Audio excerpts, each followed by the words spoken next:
ko tu ieteiktu jauniem studentiem, kuri tikai sāka studijas? Labs jautājums. Šķiet, vissvarīgākais būtu nepazaudēt kaut kādus savus hobijus, ko tu iesācis pirms studijām.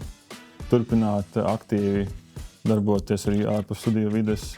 Man personīgi liekas, ka studentiem vajadzētu zināt, ko viņi vēlas. Tā bija mana kļūda, ka es nezināju, ko vēlos, un tāpēc arī bezmērķīgi iesāku savas studijas, teiksim tā. Tagad mūsdienu mākslīgā intelekta laikmetā es ieteiktu vairāk domāt par smadzenēm. Es zinu, mākslīgais intelekts ir tāda ļoti vilinoša lieta, bet smadzenes mums ir svarīgas ļoti. Viņas vajag turpināt, viņas vajag kustināt, un mākslīgais intelekts, diemžēl, to liedz darīt. Tāpēc studenti, smadzenes, mazāk mākslīgais.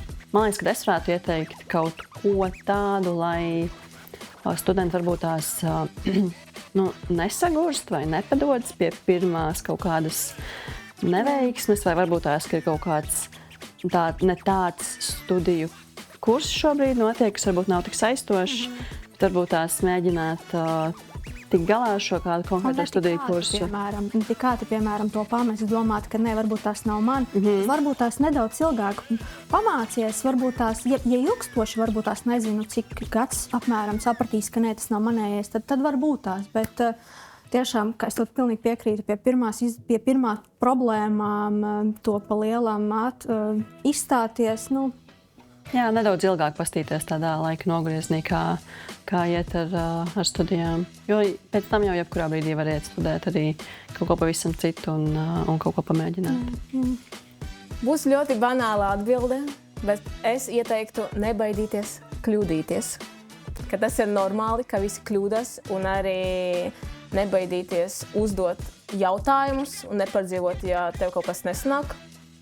Var griezties pie pasniedzējiem, var griezties pie saviem kursabiedriem, un noteikti ir jāiemācās runāt viens ar otru un palīdzēt viens otram, tad kursa laikā būs daudz vieglāk. Noteikti ieteiktu studentiem, kas tikai sāk studijas, aizdomāties par saviem hobijiem un lietām, kas tiešām interesē. Un apskatīties potenciālās visas vietas, ko varētu sabīdīt ar saviem hobijiem un ar interesēm, kas patīk. Un, protams, arī iesaku paskatīties vakances, kas varbūt ir svarīgi, jo darba tirgu ir svarīgi skatīties, cik ir nepieciešams tas darba spēks un kādā apjomā, un vai tev tiešām interesētu darīt tos darba pienākumus ikdienišķi, kas tiešām ir norādīts tajā vakancē. Un arī ieteiktu nebaidīties, noteikti riskēt, un šis ir tas posms 20 gadi vai no 18 līdz 25, kad noteikti ir jāriskē, jāmēģina visādas lietas, noteikti sekot līdzi savai sirdsbalsī, neklausīties, ietekmēs no vecākiem, varbūt kāda veida, vienkārši sekot savam sapnim, darīt visu maksimāli, pierakstīt varbūt savus plānus, vizualizēt, manifestēt, jebko vienkārši, kas sirdī dara, kas sirdī nes piepildījumu. Jā, tāds būtu mans ieteikums.